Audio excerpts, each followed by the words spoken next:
guys, welcome back to Utterly Unfiltered with Tash and Cara.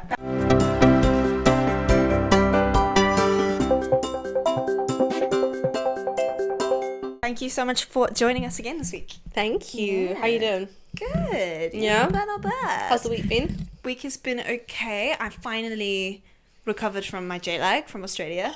Was that bad? About. So bad. Well, no, going was worse. Really? Going there was worse. Coming back, I just had to, because going there, you have to try and force yourself to sleep when you can't. Coming back, you have to try and force yourself to stay awake, and I can do that better because I can just like mess around. But then you're just tired days, But then you're kind of like yeah. tired. But that's okay. That's all good. It was worth it. How are you? Good. You also had a weird sleep cycle, didn't you? Oh my god, these first few weeks of the new year, I have been going to bed at like midnight, which for me, if you've listened to the podcast, you'll know that's so late for me. Well, you picked me up at 20 to 11 last night, and I was like, shit, Tasha's gonna be like struggling to stay awake. Cara was like, are you sure it's okay? Are you sure? I was like, literally, it's fine. It's like, normally I would never. Yeah, it's true. But I've just been on this weird sleep cycle, and then I've been waking up at like 10. Like literally have set alarms and just slept through them, like have and then just it's a cycle, right? Yeah, because then you're not tired in the evening, so then you wake up late again. It's just never ending. So hopefully I feel like I might be getting back again. I woke up at 8:45 today naturally, so I'm like, that's not. Yesterday I woke up at 8. The day before I woke up at 7:30. Yeah, I was 7 this morning. Yeah, so I feel like I've just like, God, what were you doing for the first 2 hours? I just like don't know. Scrolling. That's another one of our episodes. You right? were up at 7. Scrolling. I didn't get up till 9. I know. I'd whitened my teeth. Nice. This is a whole process. Nice. I was like brushing and wiping and what is the thing? It's like a light that goes in your mouth, and it's this whole thing. It's just this whole. It's such an effort, honestly. We were talking about 7 a.m. because you were supposed to do it like a few times a day, and Tash was like, "I'm supposed to put eardrops in twice a day, and I just can't be bothered." 3 times a day, and I've only done it once for the past 2 days. I haven't done it today. That's today's the 3rd day. Rebel. Maybe I'll do it before bed. We'll see. We'll see. Ali will have had a few drinks, and he'll be like trying to get the eardrop in my ear. This is the thing, because I'm a baby. So I'm a little baby. So I don't put the eardrops in myself, obviously. I lay there and I let Ali do it for me. Literally a child. So well trained. Like, my god. Hats off to you. How you did that, I don't know. Thank you. That's insane. I don't know. I don't know. My expectations were just there. Yeah, like, you will be putting these in my ear. Yeah, you didn't give him. It wasn't a question. Didn't ask. It wasn't will you. It was like, I don't even know if I even said the words. I probably just went. That's such a baller move. Wow, I respect you. I need to learn from you. You should do a masterclass. Masterclass, how to train your man. Yeah, he's honestly, like how to train your dragon. He's not that well trained, I'm not gonna lie, guys. He's just... Come on, he made us breakfast this morning. He's good with the day-to-day things, I'll tell you that. He is good with the day-to-day stuff. Day-to-day, he's very well trained, but... It's kind of what's important, though. Yeah. So how are you feeling for this year? We are now in Feb. Yeah, so in Feb. It's been January's sometimes up and down, trying to navigate where we are and reset and all that jazz, and it's freezing. Jesus, if you live in the UK. Oh god, it's horrible. Yeah. So how are you feeling now? Well, actually, I was listening to this. I was watching a vlog the other day, and the girl was saying, "Oh god, sorry, I'm yawning." So good. It's that time. It's we are on dark we are on our 5th podcast. Yeah, and I'm starting to get a bit sleepy. To be fair, 5 is pretty good for me. Usually I'm sleepy around 3. So. Yeah, I think our resilience, our stamina is improving. It's definitely improving. Right? Yeah, we're definitely getting more efficient, quicker, more interested. We're not drunk this time. No, well that makes a difference. Well, I might have to crack open a glass for the next episode. Sorry, Car. I'm doing Dry January. Dry Jan's not quite finished yet as we're recording this, and she is. I've been so like arrogant, like I'm not tempted, and like I haven't even missed it. There are literally 4 bottles of wine in my fridge. Jesus, like, please don't say that. Well, I didn't know she was doing Dry Jan. No. She just rolled up and was like, "I'm not drinking." I was like, "Okay, thanks for the warning." God, Tash put some lovely non-alcoholic margaritas in the fridge. I did, yes. She's got some non-alcoholic mugs. Thank you. We're all good. We're not good, but yes, very sad. The girl in the vlog was saying that it's a reset month, not a reset on January 1st. Well, no, she of was course, like, yeah, how? She's like, the idea of changing your whole lifestyle on January 1st is so unrealistic. She's like, I treat the whole of January as my reset month. I clean my house, I think about my priorities, I get back into a routine, I start to meal prep again. She's like, I recalibrate after the whole Christmas period. And I'm like, I like that. Yeah, I like that That's too. a good way of thinking about it. Because even though I've slept really late the last few weeks, I have been... Sorry, I've got the hiccups or something. I have been really consistent. Who was that laugh? I don't know. It's just, this is where we start to lose the plot a little bit. A little bit, yeah. Yeah. Yes, I even though I've been sleeping really late, I've still been taking my vitamins, going for a walk. I've been painting. I've been applying for things. I've just been doing lots of stuff. So I do feel like I am resetting. It's just that I'm not reset yet. Yeah. And so I like that concept very much. And I think, well, this episode will be coming out on... Actually, I don't really know when it'll be coming out because we've had a kind of mix up of our episodes, but it'll be after January. But so we'll see how I feel by the end of Jan. But I think, like, in general, I've been doing pretty well. It's good. I feel like I agree with that because it's very easy, well, in both respects, it's very easy to wake up on the 1st of Jan and then feel this immense pressure to set all these resolutions and like everyone posts online, right? Like new year, new me and all this stuff. And then the opposite is also true where I woke up really, really optimistic on New Year's Day because I woke up in New Zealand overlooking this beautiful like farm. It was sunny and I was like, 2025 is going to be... In fact, no, I woke up and I saw a rainbow. Oh, and I was like, 2025 is going to be the one. Shall I show you the photo? It's actually so sweet. That's amazing. I'm not supposed to have my phone on me because Mommy tells me that I'm not she allowed. Gets told off if she has a phone. It's because she's obsessive, that's why. No, I'm not as bad as I used to be. No, I'm not as bad as I used to be though. Okay, I'm not nearly it's a subtle improvement. Yeah. Look, at least someone prepped for the podcast. Yeah, episodes. I didn't prep this week. Tash was like, I could have done it yesterday, but I didn't want to. I'm like, yeah.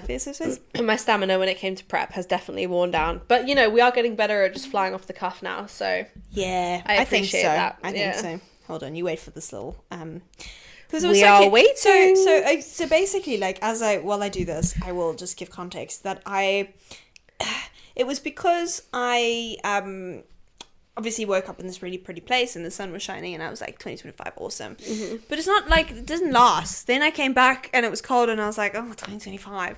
So yeah, you got to, it's not just a mindset. You have to build in your whole habits. You have to change your lifestyle if you want to change things. And then like it's almost like the action has to come before you just wake up and suddenly feel optimistic. Like you got to put the work in, guys. Definitely. You have to put the work in. Definitely. And I think it's so much easier said than done. But yeah, it's a reset month. So, we'll see Cara's picture in a minute. No, I have to find it now. I mean, it is literally January 1st, so why you can't just go on to... Oh, that's true. ...the monthly thing and find it in like 2 seconds flat. Would have been I do not know. Pretty clever. Here it is. Lovely.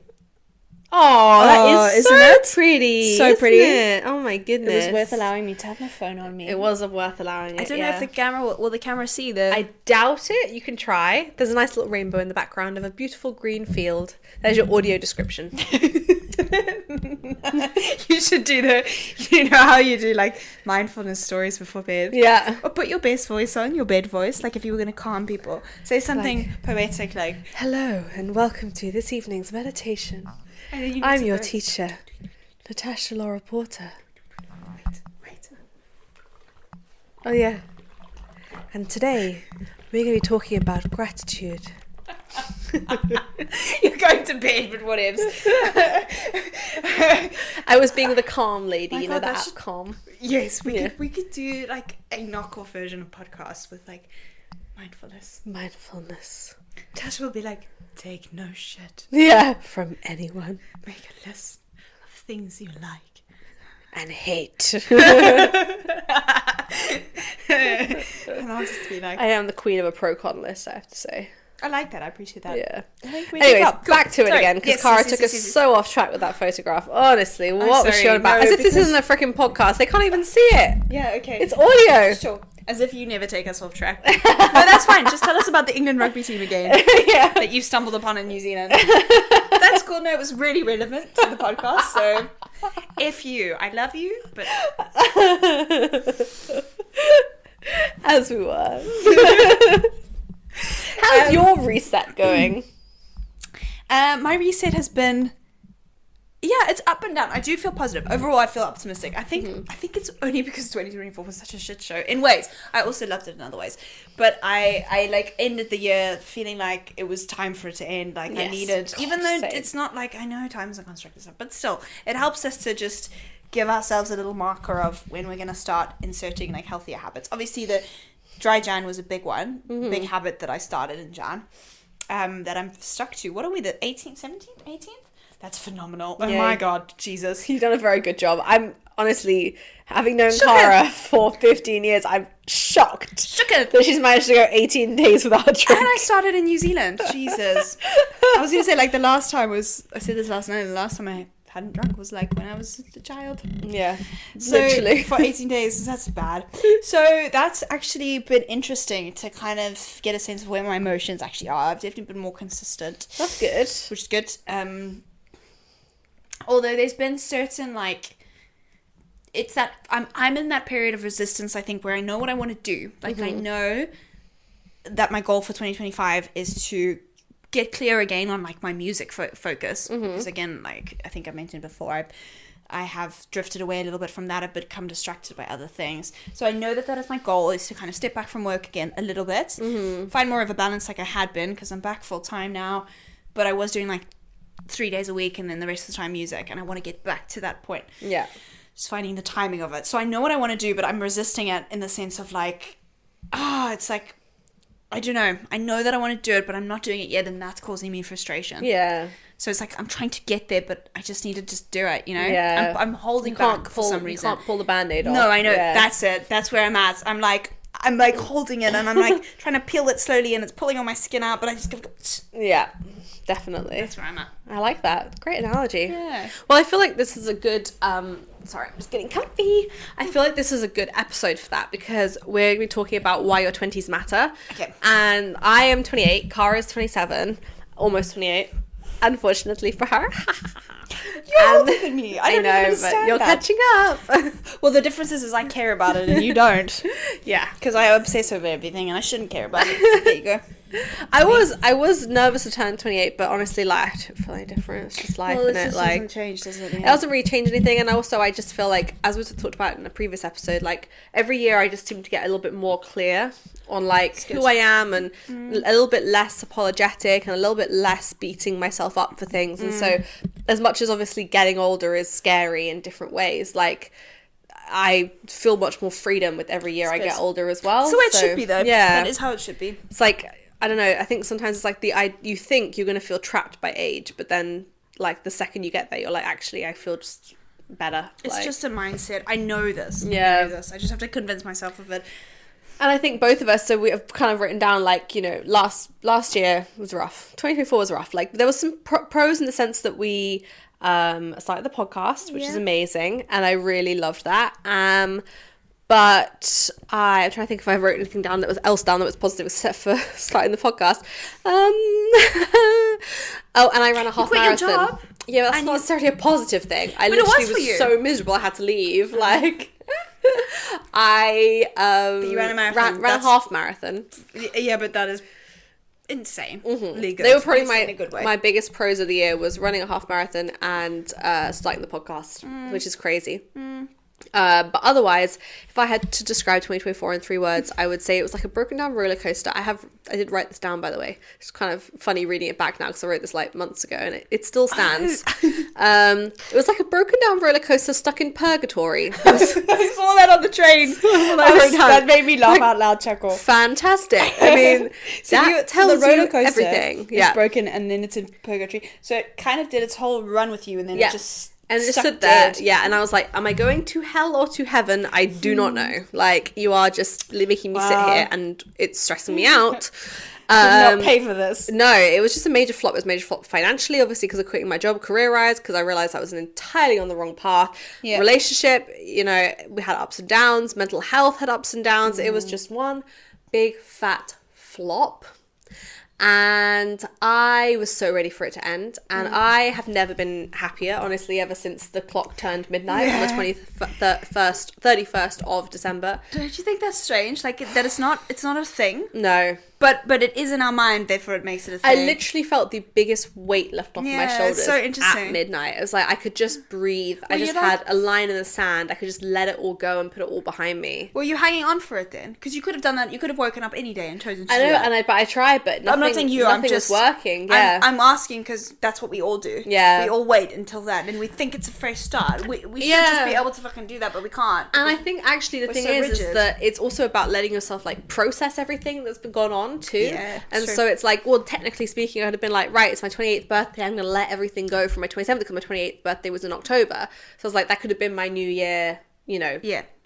start. But actually what the few months of 2024 was just processing everything that had happened up until that point. October, because that was when most of the stuff had happened, that I could just like really process and just let myself sulk a bit and let myself rot a bit and hibernate. It was winter, I did a lot of Christmassy things, and I'd let myself just, you know, eat cozy foods and just do whatever I wanted. And so that meant that when the new year struck, I was like, right, I'm actually ready. Like, I'm ready to move on. Like, I'm ready to move forward. I'm ready to pick up my life and just be okay with where I'm at and everything. You need that, like, licking your wounds time, don't you? 100%. So important. Like, you have to take it. That attitude of, like, oh, you know, you'll feel better if you just leave the house. I get it, there's a time and place, but actually you'll also feel better if you have a few bed days. And that's not, don't be ashamed about that. No. Like, they're necessary. Definitely not.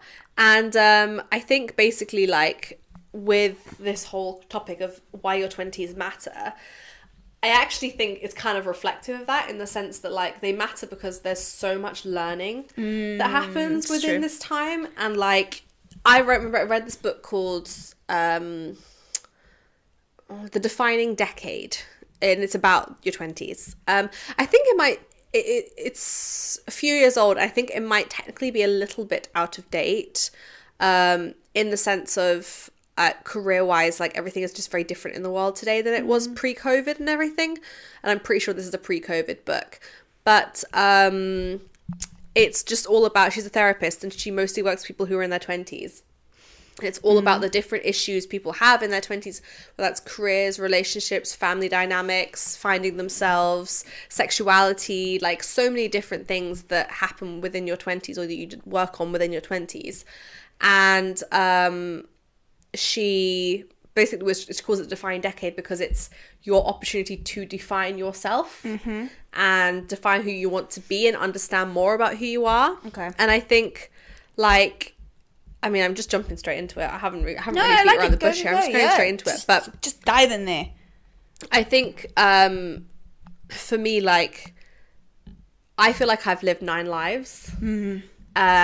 Only in the amount of time I can remember, which is, like, probably really, realistically speaking, I don't really remember a whole lot, like, about myself or my life before I was, like, 17. So, you know, I have a few memories here and there, but, like, yeah, I have memories, but, like, I don't remember who I was. Did you just know? Like, wake up at 17 and be like, who's Cara? What is she doing in my house? That would be crazy. No, I mean, like, memories about, like, emotions and, like, how you feel and what you want and that kind of thing. We were babies at 18, and we think at the time that we're so old. We were babies. Yeah. We were babies.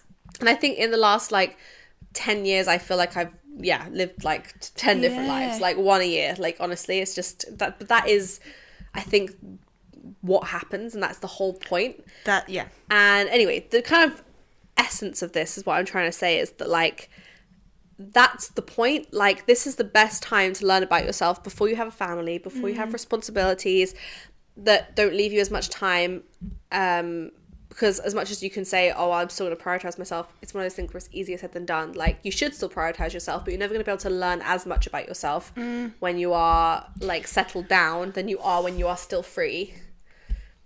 I have a question. Yes. It's now a good time. Go on. I need something to light me up because I'm like... No, it's still, like, serious. So, this light is just making me sleepy. Is it? Okay. Firstly, I have two questions. My first question is, like, do you think that people always, like, were interested in the human condition and reading, like, self-help books and things? Like, back in, like, kind of fucking... Philosophers. Yeah, true. But, like... And I guess is it also because, like, maybe, like, back in the day we were more concerned about, like, eating and running away from lions, but now we have the time and headspace. Or do you think I sometimes think society is becoming so much more complicated that finding ourselves, like, where we are and where we fit into that is becoming harder. I don't know if that's true, because we'll never know because we haven't lived the previous lives that we know of. It's an interesting concept. That was a question to pose. I think if you're a caveman running around the savannah, no, I don't think you give a fuck, honestly. I think like, you are very much in fight or flight the whole time. Yeah.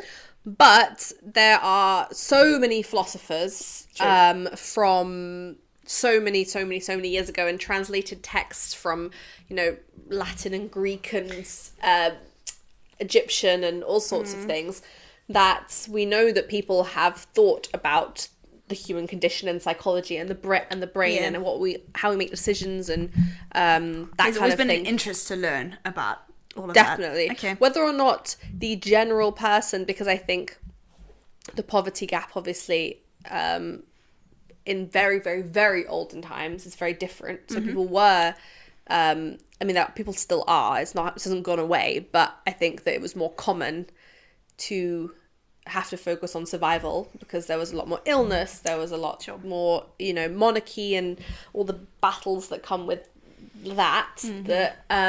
But I think that there are so many writers who are the middle or the higher class or whatever who wrote about things like that. So definitely has been going on for a very long time. Interesting. I mean, all of that is like, I have no dates for you or names. Sure. I've read a book on philosophy, but I've never been able to absorb names or dates. So I'm sorry for that. But I was just interested because I feel like where I was coming from that perspective was like, I think women are now, if we're going into like gender topics, I think it's only now, not now, but like recent times, again, I can't put dates on it, but it feels like in recent times we've been encouraged to think for ourselves and learn more and become educated and you know, sort of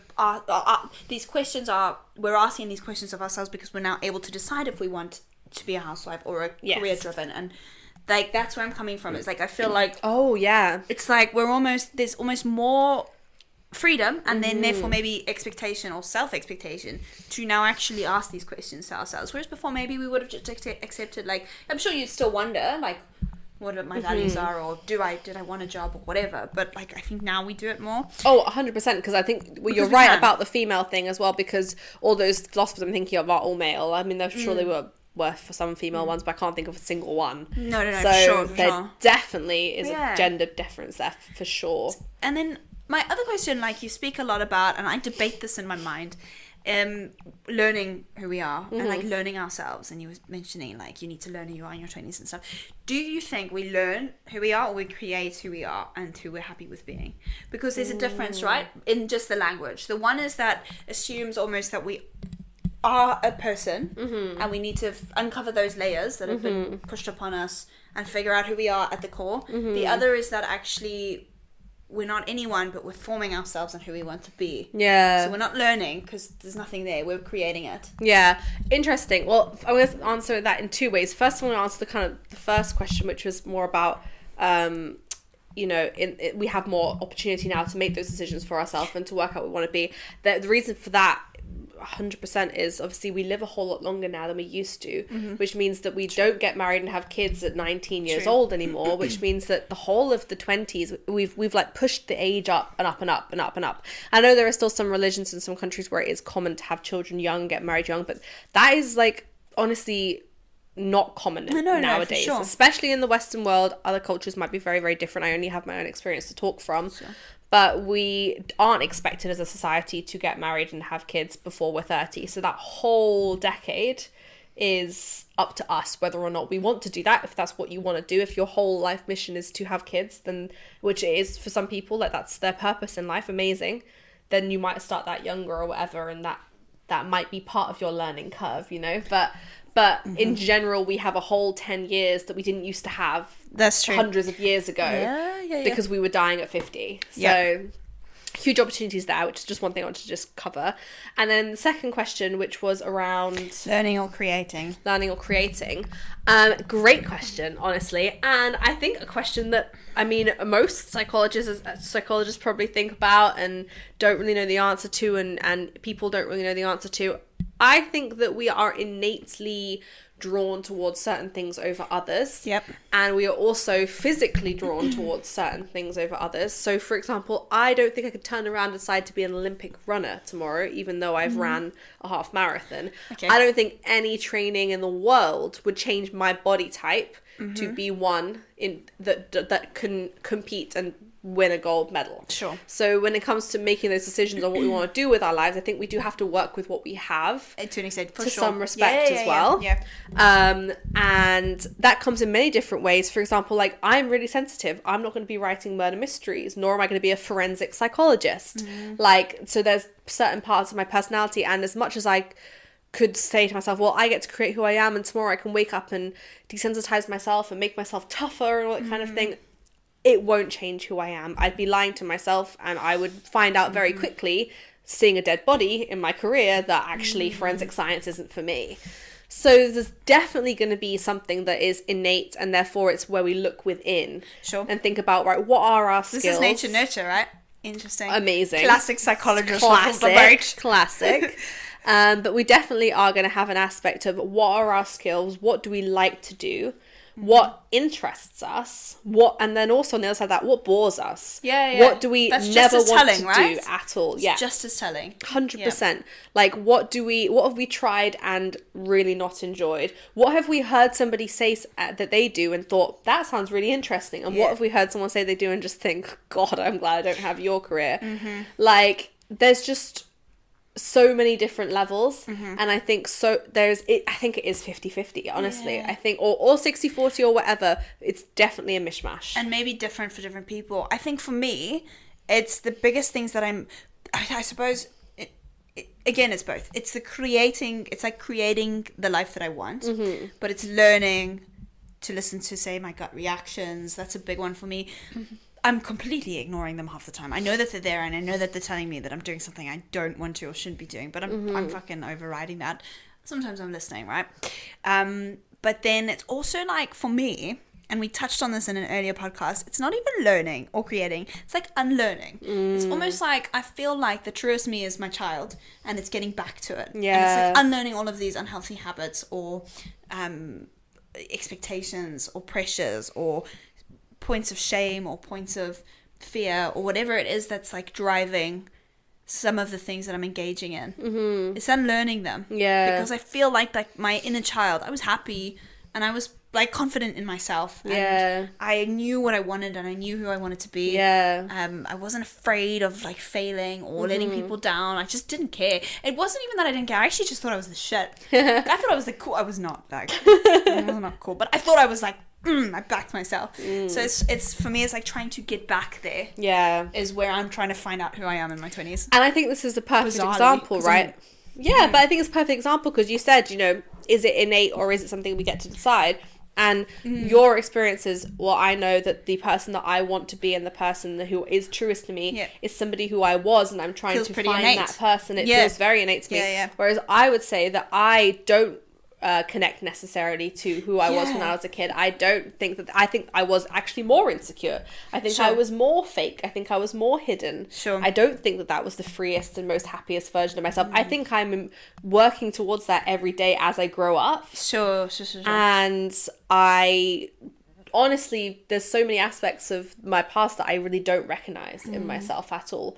And so that it's like we're the opposite. Isn't that like, I love that though. It's so interesting because that's why there's no one answer. Sure. And that's the whole point of this, why your 20s matter, is that this is the opportunity. We get to discuss things like this. We get to think about things like this. We get to learn this stuff every single day. Thank God, that we have the opportunity to do this because, like we said before, years and years ago, we wouldn't have had the opportunity to do this. We'd be learning everything on the fly and we probably would spend a majority of our life not really knowing or giving ourselves the opportunity to know who we truly are and whether or not we're really happy with what we have. I do though. I will say it. Like, I do think that there is.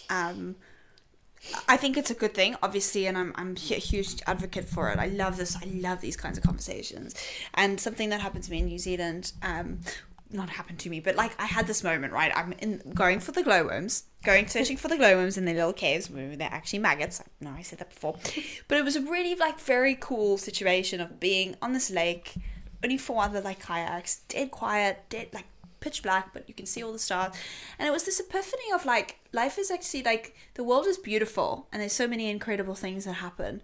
And it's like, part of me started to realize how short life is and how like I wanted to do as much as I could in my very short time, because it's like the blink of an eye of like less, right?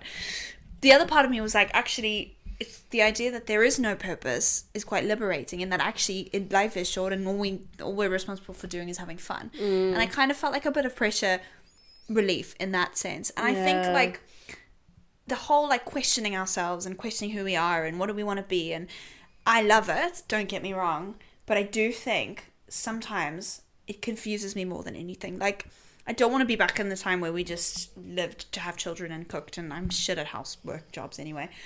But I can see that there's maybe a sense of like relief in just like accepting that we would just have the same job. Yeah. Like, we didn't question it. So therefore it just was what it was, and we put up with it, and we found joy in where we found joy. We almost have so much choice now that I feel personally, this may not be for everyone, personally, I get bored really easily, and I jump things so quickly because I'm like, oh my God, I'm wasting my time if I'm just like, you know, doing this job, or I'm just doing like, I should be doing this, I should be living my life, like life's too short. And like that mentality is a little bit in overdrive for me at the moment. 100%. And that's where I go to extremes, I think. I can so see that. Yeah. And I do think it's a personality thing too, because I actually think that if you truly felt like it would be easier if it was laid out and you had less options and less choices, you would have actually found a career and a path that allowed you that, because it does still exist. That's true. There's the army where you're getting told what to do. There's 7 years of medical school. Well, even just staying in the same job. Yeah. Choice. I would have done. There's so many ways in which you can fit yourself into that mold if that's who you want to be. And there are people out there who need that. They need the structure. They want to be told what to do. You know, they're comfortable with that, and that is, they find joy in other things. They find joy in the music they listen to, or the you know, holidays that they take, and that's them. So true. And it's just not you. But those are the people. But also you can change, because I will stand by this. Like, I went to school. You know, well, you were there the whole time. Went to school. Went to uni. First job, second job, third job. Really just wanted to progress in my career. Wanted to just to get the house, get married, have kids. Like, that's it. That's literally all I wanted. I don't fucking know what happened. But when it happened, it was COVID. It was bastard COVID that did something in me. It changed something to the point where I was like, I don't really want any of that. Yeah. Not any of it, but like, I don't want it in that order, or I don't want it quickly, or like it changed like that. My outlook changed very dramatically. Yeah. And I think that's where I'm a little bit stuck in my 20s, because I feel like I think I've done things in reverse. Like, I got the stable career and the stable relationship, and everything happened, and then I started questioning everything and trying new things. Yeah. Whereas a lot of people, most people, if they have any sense, will do it in the opposite respect. They'll do it all before, and they will do it like, you know, that will come first. The experimentation process will come first, and then they will settle down. Although I would say that doing that first career, second career, third career, that was experimentation process. That was you experimenting with whether or not that was what you wanted to do. So we just brand it as more functional. Yeah, you just see it as it made sense because of everything beforehand. Yeah. But at the end of the day, it didn't make sense for you, and therefore it was experimentation, you know? I like that. Yeah. It doesn't feel like time is wasted. No. Well, of course not. Time is not wasted, because you never would have got to the point of realising that you actually wanted to pursue a career in music if you had not tried that thing, would you? It just never would have happened. That's true. As much as you want to look back and change it. Yeah, or it might have happened, but in a completely different way. Sure. So, or maybe it would have been the opposite, in that you would have left uni and gone straight into music, and then a few years in, like you are now, getting to the point where you're like, you know, you've tried a few different things, and now you're trying to work out what you want to stick with. Yeah. And you might have been like, actually, let me see if I can get an entry-level job in OT. Right. And back into it again. And then 3 years later, you could have been like, actually, no, I missed those days. I will quit again. You just don't know. True. There's no way of looking at a path and thinking this is what makes sense, because all of it, and this is the whole thing about why your 20s matter, is that all of it is experimentation. Well, I mean, I think honestly life is just one big game anyway. It doesn't stop, but the responsibility aspect of life means that in the future, or further down the line of life you are, there are more complications, whether that is family, or whether that's health and things like that, to money, things like that too. You know, there's so many different things you got to think about. Even getting a dog is a commitment. So it's like the the sooner you start committing to things, whether that's a relationship, a house, a dog, a child, a career, not even a career because you're not locked into that, but you are locked into those other things. The sooner you start committing to things, the further away experimentation comes, I guess. Sure. There's less room for it, right? Exactly, because it's no longer available to you because you've committed to something and you have responsible to see out that commitment. Yeah, the consequences are a little bit graver. Although I will say to kind of to contrast my favorite devil's advocate. Yeah, I know. I have to. This is something that brings me comfort. Yeah. Is in the sense of like I did used to think I had to sort out all of my life before I started a family. And then I do get a lot of comfort in seeing people who have kids go and change career paths. Yeah. And yes, it's more complicated or get out of relationships that weren't serving them, or like for me, life ended when I had kids because I was gonna then just live for them. Yeah. And that put a lot of pressure. Yeah. Still does. I'd be lying if I said that it didn't. Like my body clock is still a big thing that makes me doubt a lot of my and fear a lot of my choices, say like with music. But it brings me comfort to know that actually people still do shit and they still can be women. Yeah, and have their own minds when they have kids. Yeah, and stuff. Absolutely. It's harder. I get that. It's and harder. that comes after the kids come, right? Or the husband or the house or whatever. Actually, no, I disagree with that. But definitely the kids, all the dogs. Like that comes after that. Yeah. But it's harder, but it's even harder if you've never even tried to do things beforehand. True. You at least, you know that you can experiment and try different things and explore yourself and still like progress in other ways. And so you know that's not going to ever go away. You're never going to stop doing those things, are you? True. Because you already know what it's like to try different things. Yeah. So you're not going to like, you know, you've just been skydiving. You're not all of a sudden going to be someone who doesn't want to step on a plane. Like you've already tried the things to get you excited about that different thing in life. Yeah. But if you never even tried if you never even stepped on the plane, let alone the skydiving, by the time you're 35, there's no way in heck they're getting you up there. That's true. Now, I'm not saying that's forever because, you know, as we like to harp on my mum and her Gillisance, you know, my mum was someone who hated stepping on a plane. I mean, they did do a lot of travel, but she will admit she hates planes, but she has done some crazy stuff in her later years. And I have loved the conversations with her about how liberated she feels. And from the feminist perspective too, eh? Yeah. Like proper great conversations that are not for mine to tell, but yeah, I fucking love it. Yeah. I'm all for it. Exactly. And I hope we don't ever lose that and spark. Thank goodness she's someone who's done that, but I know that she has friends and other people who aren't people who would ever be like that. And I think because she didn't do that in her 20s, I presume. I don't really know. I wasn't there. But it's just like giving yourself the opportunity, I think, is the very important thing. But yeah, silencing the noise too, because you know what? It's still presented as something negative in... I cannot speak for everyone, obviously, but for me, like, the words that are thrown around with me in response to things I do. So, for example, when I try different musical projects out, like when I try different genres out, or that I went skydiving, like, people kind of give you kudos, but they caveat it with, like, my God, like the first thing my family said with the skydive was, like, it was a positive, supportive, and like praising, but the language still was like there was an undertone of it was something like Cara, you're crazy, but I love it. Or like with the genres, it's like, God, like you don't like, you know, you like to genre hop or whatever, and yes, it's like all true, but it's still presented as something like the experimentation as something like sporadic, because I still don't think it's certainly not in my family. I think I'm the first, even out of not even just the girls but the boys too, and I'm thinking wider family as well. Like I am the first 27-year-old that's quit my job at 26 or 5 to go and pursue something that there's really very little money and career trajectory and chance of it even being a success. I'm also the only person in my family who's skydived or swam with, I think might be, but you know what I mean, like like it's not, I am kind of breaking the mold in that sense a little bit, so it is perceived as something a little bit like erratic. That's what I'll say. Like I've had that word thrown at me over like being erratic, and it makes me feel like I'm erratic when really I'm just having fun. You're just doing what says yes to you. Yeah. So I don't know, I think it's being able to silence the noise a little bit too. Like if you want to experiment in your 20s, go for it. Like people will judge anyway. Because now's the time that you can. I think that people say, for example, like your 20s are your time to make mistakes. But I think what make mistakes is doesn't mean purposely sabotage your life or, Sure. you know, make mistakes. Oh, it's okay if I make a mistake in the sense of I disrespect this person. I made a mistake there, or, you know, I threw all my money at crypto or something. Oh, I made a mistake there, or Whoops. you know, whatever it is.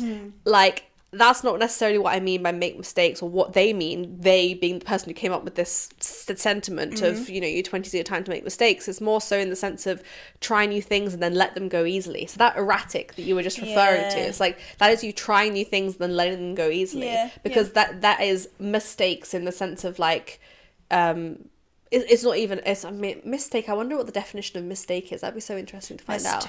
But I think it's like, I'm whipping out my phone again. I'm allowed. Whip it out. It's for the purpose of, I've lost it. Oh, well, there you go. It's, That's good then. Somewhere in my little water bottle, maybe.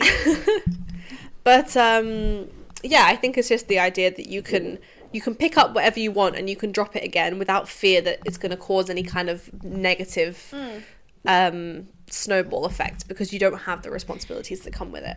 It's true, but also, like, I know I've mentioned this before when I had my counselling, and it was all about, like, me being a perfectionist and really that coming from a place of fear and not wanting to kind of veer off the track because I was worried that I wouldn't be able to find it. Like, it was a constant battle to try and stay on the right track and keep achieving, and this kind of rat race, like hamster wheel of life. And actually I was encouraged to not do that and to step off and to trust that I'll find my way. With that, of course, you're going to overcorrect a little bit. So yeah, there were times when I maybe made bad decisions when I was drinking, or like wasn't the best version of myself, or spent a bit too much money on something I didn't need. Like, yes, but I've been able to find my way back. And I think it's learning the trust, right? Oh my God, yes. Trust.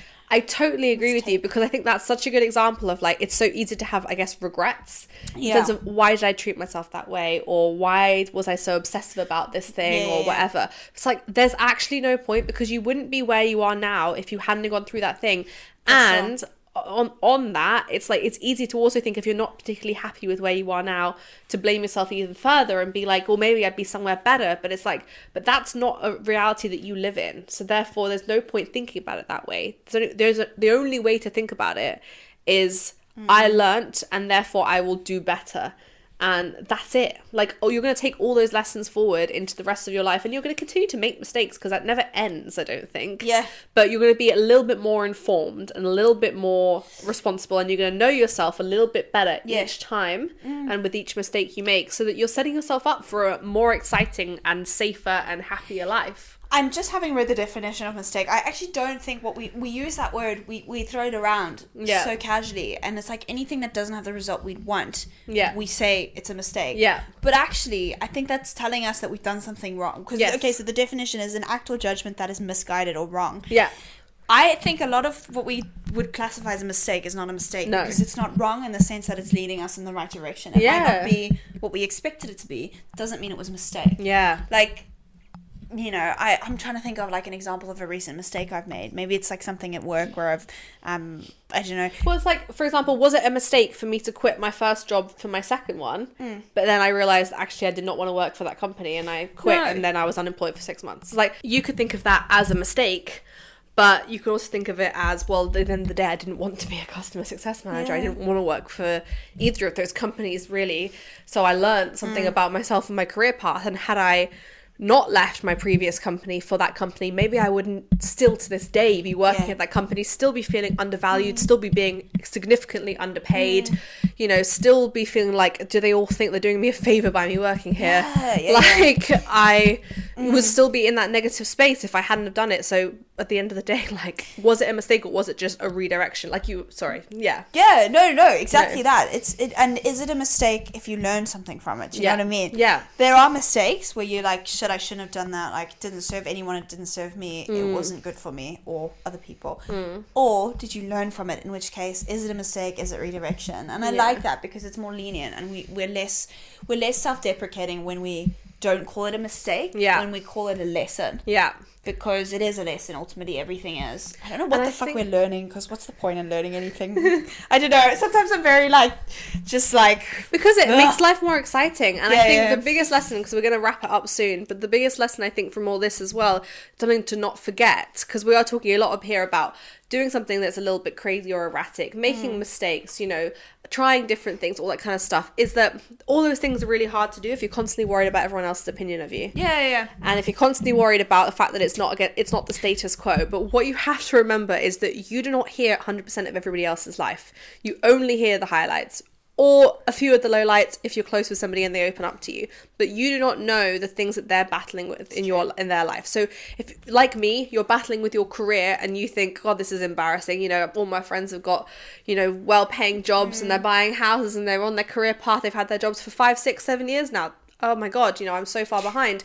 I feel judged. I'm unemployed, all those kinds of things. Comparison is the thief of joy. It is. It's like, I could think about it in all those different ways, but that's my battle and that's what I'm working on. But for all I know, somebody I know might be battling with their relationship, or they might be battling with their family, or they might be battling with something else. And it's like, or their sexuality, or there's so many different things out there that are lifelong journeys. For me, I do think career is going to be a lifelong journey for me. I don't think I'm ever going to get it completely right, unfortunately. I think I'm always going to struggle with narrowing down a passion. I don't think you should strive for right, because I don't think there is one. I think you create what is gives you the most joy. Exactly. And when you were saying there about what's the point in learning, it's like, that is the point. The point is that for me, I know I'm always going to be learning about career, because I'm never going to know 100% what I want.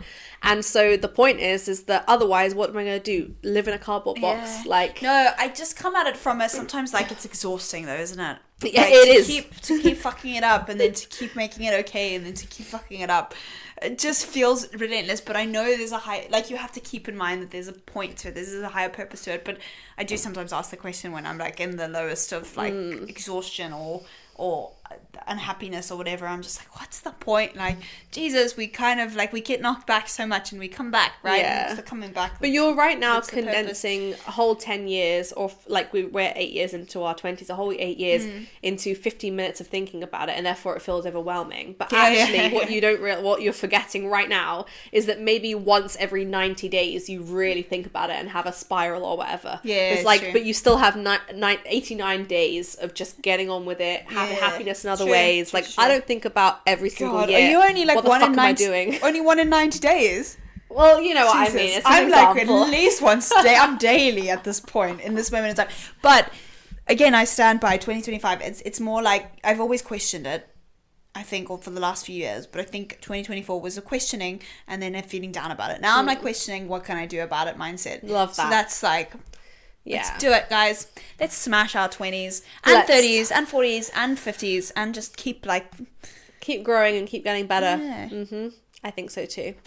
Alrighty, well, cool. Hope you enjoyed this episode. Thank you, guys. I like that we're doing a little how do you there you go. Please make sure you subscribe and leave us a 5-star rating and review. I like that you're on the 5-star ratings at the moment. I really could do with it. I was having a meltdown to Ali, speaking of career, the other day. I was having a meltdown the other day about... Was that your 1 in 90 committing. days? It was, yeah. It was about committing to something, because I'm just so sorry. Now we're going back into the episode again. But it's very easy. Side chick. False ending. But it's so easy for me to commit to something for a couple of months and then just to give up. And with the podcast, that's not something I'm doing. I've committed for the long haul here. Yeah, you said you don't quit. No, but I was saying not when I really want something and I really want this and I love it, which helps too.